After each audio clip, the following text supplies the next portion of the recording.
Okay, this is the first in what I'm calling Hendrix Friday, and I call it that just because on a Friday I like to spend a few hours just chilling out in here and normally playing something Hendrix related, which, you know, in sort of terms of which player I'm most excited and influenced by most of the time, it's Jimi Hendrix. Now, I had been doing a series trying to recreate a sound of his for a particular song earlier in the year, and some of these episodes on these Fridays are going to be going back to that. But mixed and matched into there are going to be all sorts of things, from sort of a gear vlog on on the sort of Hendrix theme, or what Hendrix song am I practicing that week? What can I show you from that? What licks have I picked out that I really like? Show you how to play them. What fuzz pedal or univibe or amp or whatever it is. Or sometimes I'm going to be sort of talking about sort of difficult parts of a song and how I'm trying to get my hands to play them, and maybe help you get through similar sort of difficult bits. There are so many challenges to playing Hendrix in a sort of authentic way, and I'm nowhere near to sort of all of the nuances and everything. Obviously there are players on YouTube who get it absolutely spot on. My favorite is probably Mills Tap. He has really lo-fi videos, but he just gets the playing spot on. I mean, he must spend absolutely days upon days getting every note and bit of timing perfect, and I love that. For me, my end goal isn't always the same, and actually it's the reason I sort of stopped doing my Hendrix stuff, was in trying to get too close to being just exactly the way he played it. I was sort of losing myself a bit. And I don't play Hendrix stuff only. I'm not doing covers, I'm not in a band. So I want to learn Hendrix stuff to add to my own style, my own playing. So not everything I do of his is going to be exactly the way he did it all of the time, but sometimes I will sort of get that feeling that I want to do that, and I will. So it's going to be Hendrix Fridays, and this is number one. Now, recently I've been listening almost exclusively to this album, People, Hell and Angels, which I suppose was released after he died, and it's got a bunch of great tracks on there. One of my favourites is Hear My Trainer Coming. Now, he did loads of different versions of this, as he often did, where, quite incredibly, the nuances change between each version. This version I find really impactful, and I've been trying to figure out how to play it. I think I've got the basic part of the intro done. So basically this is more like a lesson, this one. So you might want to grab your guitar.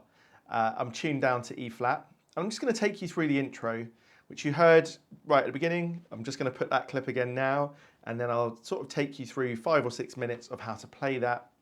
And I'll just show you what gear I was using afterwards.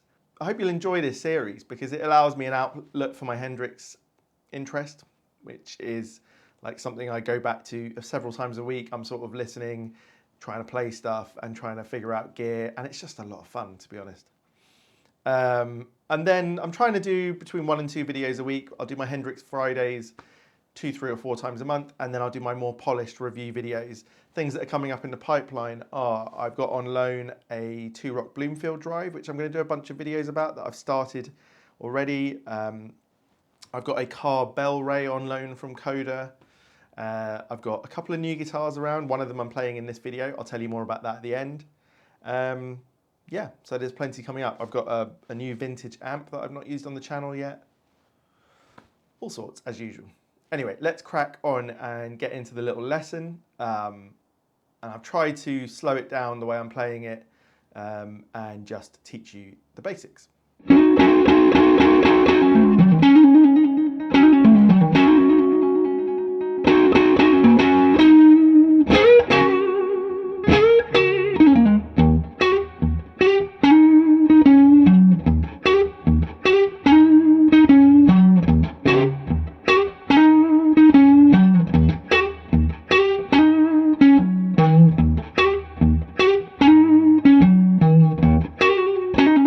This is the beginning of Hear My Trainer Coming from People, Hell and Angels, which is a great version in my opinion.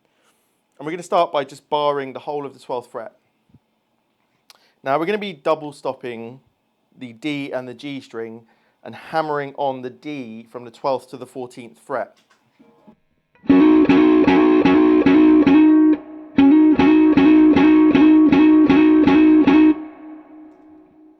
Now it can get a little bit tiring doing that bar unless you practiced it a bit and sort of strengthened up. Obviously if you're more advanced then it's probably not going to be a problem. If you're sort of a bit earlier on in your learning, then it's going to be a bit harder. So just sort of practice that. You can do this sort of exercise.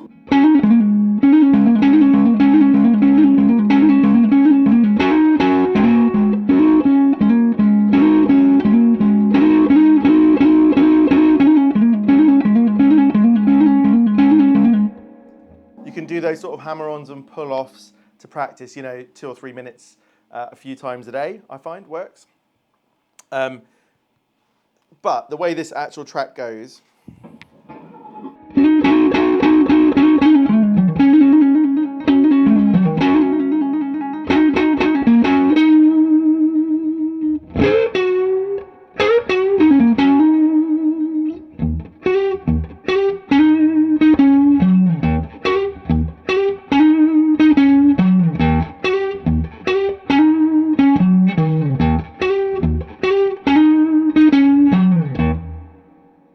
okay, so that's as far as we're going to be going.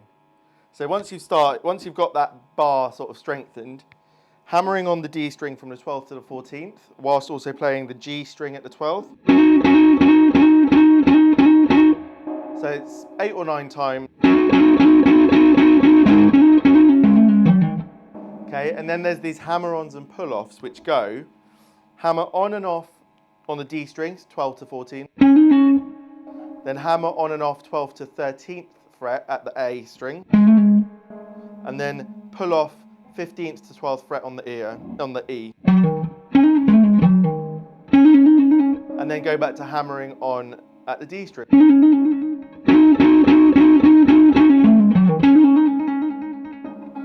Once you've hammered on there for a bit of time, you sort of have to get the feeling from listening to the track. Then you're going to repeat the same thing. And then there's a bit where he sings, and then we go.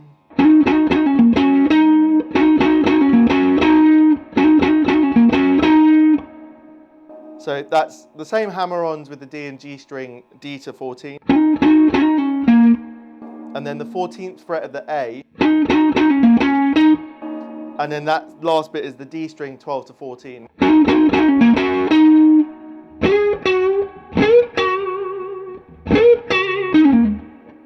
And then it does that, which is bend 14th fret of the G, and then bend it like sort of a half bend, and then hit the 12th fret with a big vibrato, and then something like that, where he runs down sort of the 14th to 12th of the D and the A. So we've got.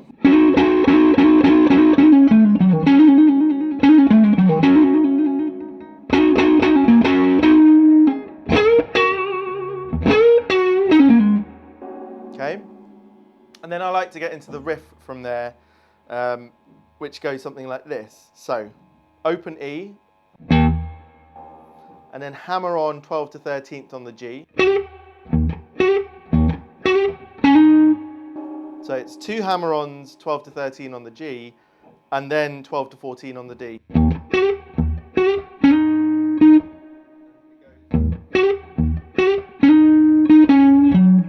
So you hit that 14th fret twice, then the 12th fret, and then the 15th fret of the E.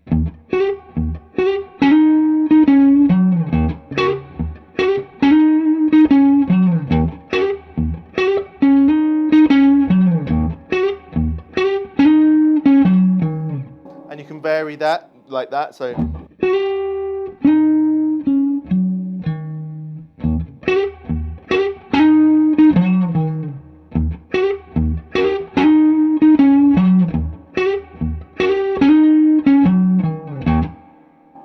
Okay, and really that to me is a great kicking off point to then start doing your own thing. It's something that I would just sort of keep practicing.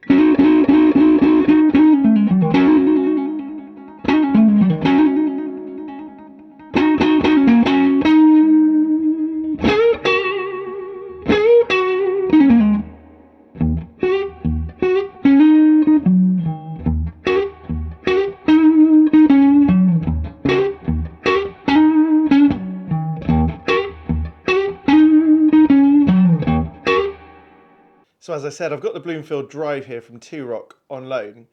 And this is a bit of a difficult amp for me to sort of just summarize quickly, but it's a 2-channel amp with a clean channel and a lead channel, and it's a cascading gain like a Dumble style. We're in the clean channel. The gain is on about 3/4, which just gives you that hair. But bear in mind I had a fuzz pedal on, which I'll tell you about in a sec. And then that's the EQ, just push the mids a little bit. because he probably was playing a Marshall, so I don't want to scoop the mids. That's the lead, but that's not being used right now. And then the reverb. On the back, there is a reverb send, which is not very high. Master to taste. It does open up nicely as you get that louder, but like most two rocks, even on a reasonably low, and this is still loud by the way, it feels open enough. And this amp has a presence, which I quite like. This is the 4020 version in 40, and it's a brilliant amp. I'll be honest, I used to have the 150 version. I think I might prefer this 4020. So we'll talk about that more when I do specific videos about it. Let's have a look at the guitar. Okay, this is a Castedosa guitar. If you've been on my channel much before, you might know I've got a Castedosa Conchas baritone, which I think was one of the first guitars he came out with. But this is one of the newest models. This is called the ABI. Now, yeah, it looks a bit like a Strat. The shape is a little bit different. It's got maybe a hair of offsetness because Carlos Lopez, who is Castedosa, is known for making offsets. The pick guard is a bit different perhaps from a Strat. It's a single ply Italian taut, which is quite fancy to be honest. Not the sort of thing I'd normally go for, but on this guitar with this burnt marshmallow colour, I love the whole thing really. Like it's got the telly dome knobs on there, which is a bit unusual. All these little touches, you know, the slant at the end of the fretboard, the binding, the big dark headstock. It's all, for me, there's loads of personality, but that's not really important, is it? That's just personal taste. What's important about this is, well, this guitar is called ABI, named for Abigail Ibarra. Now, Abigail Ibarra was a very long-standing Fender employee from the 50s through to, I think, probably just about 2011 or 2012. Then she retired. But Carlos Lopez, who is Castedosa, was a master builder at Fender and obviously friends with Abigail, and has managed to get Abigail to hand wire some pickups for him. So these are proper Abigail Ibarra hand wound pickups. Now, my number one guitar, which is my Dale Wilson Strat, I have a second-hand pair of Abigail Ibarras that I got and absolutely loved them. And, you know, she was winding pickups throughout the most important eras of Fender, really, including when Jimi Hendrix would have been playing. So he may have used Abigail pickups. I'm sure he did, given how many guitars he played. Now, some of you will disagree, some of you will agree on whether a person hand sort of scattering the wound is important. I know from talking to pickup makers like Stuart at Sunbear and others that it makes a massive difference, and that to recreate someone's wind is not particularly easy, not just something anyone can do. You see a lot of forum posts and things saying, oh, it's just snake oil. I totally disagree. If you've actually played different pickups, like let's say Josephina hand wounds and Abigail hand wounds are pretty different. Josephinas are going to be a bit darker and less open, maybe a bit more compressed in some ways. Abigail's I find are a bit more complex sounding and a bit more open. You get a bit more of that top end chirp, but plenty of big fat low end. They aren't the same. Even if they were supposed to be the same spec, they're nowhere near the same. So that's that. This guitar is unusual though, because the neck is not really like a Fender Strat neck at all. It's fatter and bigger, and meant that I had to play that 12th fret with the bar. Like a lot of people will have to do that on any guitar, but on my Strat, which has definitely got a narrower neck, I can sort of thumb over the 6th string and bar the other 5, which for me makes it a bit more Hendrixy, I think, although I'm not sure how he played it exactly. So yeah, the Abigail pickups in here, I adore this guitar. It plays beautifully, it's so well made. Carlos Lopez is up there for me with Dale Wilson and a couple of other master builders, maybe Ron Thorne, maybe Vincent Van Trite. And I played Carlos Lopez, I played one of his master built Jazz Masters recently. It was an astonishing guitar. Anyway, let's see, the last piece of the puzzle was the fuzz. Okay, this is a germanium fuzz face made by Hello Sailor Effects. If you're on Instagram, check out Hello Sailor Effects Official. That's his channel. There is one that doesn't say official, and I think that was an old channel that he moved from on Instagram. Anyway, I've got a few of his fuzz pedals, and he does really cool things to the cases. This has got some Brazilian rosewood and a pin-up girl. I love the colour. I don't know if it's like a seafoam green. Anyway, there's your volume, which I had on high. Your fuzz, I had on 3/4. I often have my volume higher than my fuzz. I prefer it that way a lot of the time, get more out of the amp. And then there's a sort of bias thing here. I think he said it's like on an analog man's sun face. I might have completely misremembered what that's even called, but it's basically like a bias. I'll do a video about this pedal, probably amongst another few fuzz pedals I've got recently. But I've been using this exclusively at the moment. I just think it sounds fantastic for any fuzz purposes that I need, whether it's rolled back and glassy or full on and fuzzy, does the trick. But you're going to need a fuzz face if you want to do Hendrix. I think it'll be interesting to compare a fuzz like this through a Marshall, and we can use my old JTM 45, and then through a Fender. So I might do that on a Hendrix Friday video, because you might only have a Fender amp and you might want to hear what it sounds like through a Marshall. What's the difference? But yeah, that was today's gear. Okay, I hope you enjoyed that. For the people who are on my Patreon, or were, I had closed that down a few months ago. I had quite a few people asking me if I could reinstate it, even if I'm not adding to it. They hadn't finished going through what was on there before. So I've reinstated it at the moment.